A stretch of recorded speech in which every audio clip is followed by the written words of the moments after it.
Tokantrano efa 600 sy iray alina eto Andrenivohitra nahazo fiahiana ara sosialy mijoro.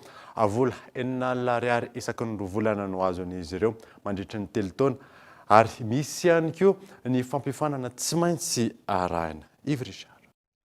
Tafiditra anatin'ny tanan-dehibe telo isan-taona ny tetika saratonaina mijoro ny eto Antananarivo renivohitra. Efa 600 sy iray alina ny tokantrano marefo ara-pivelomana anatin'ny boriboritany enina misitraka izany. Maro arak'izany masotsivana ny tsongaina azy ireo. Misy ireo ankonana mananjanaka aotra hatramin'ny 5 taona, ao ihany koa ireo ankonana izay tsy manana fidiram-bola, izany hoe tsy misy mpiasam-panjakana ao anatin'ny ankonana, tsy mandray fisotron-dronono ny lohan'ny ankonana, ary ao ihany koa ireo sokajina ankonana ataontsika hoe misy trapasembanana, izany hoe tsy manana hery ahafahana manao fiariana ihany koa anatin'ny ankonana, na ireo sokajina ankonana misy ny zokiolona. Ilay lisitra ny angana zany lisitra efa teo aloha no nodiovina sy noezahana no hatsaraina. Anatin'izany nefa dia voafetra ny enti-manana noho izany voafetra ihany koa nisan'ny ankonana afaka misitraka. Vola 4 alina ariary isaky ny 2 volana no azon'izy ireo mandritra ny 3 taona raha ny voafaritra ny tetika saratonaina mijoro.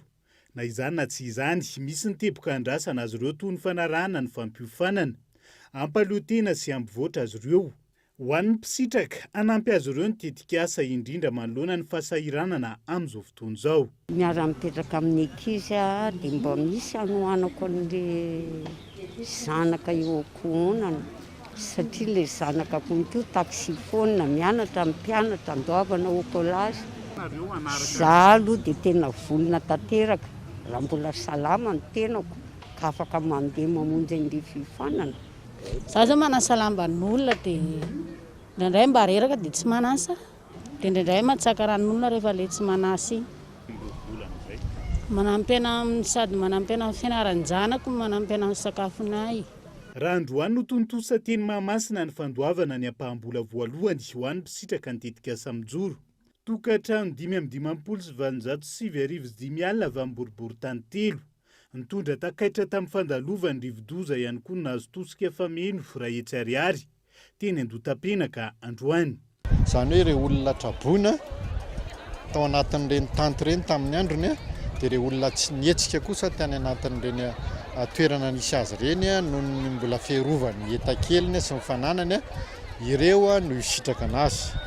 Ho an'ireo nakatoava fivoriam-be-pokon'olona fa olona sahirana, olona ao anatin'ny fokontaniny, dia ireo misitraka hitantsika ireo izay ao anatin'ny boriboritany voalohany, fahatelo ary fahaefatra. Izay rahantsika fa ireo boriboritany ireo no anatin'ilay atao hoe lemaka eto Antananarivo izay nisian'ilay fiakaran'ny tondra-drano.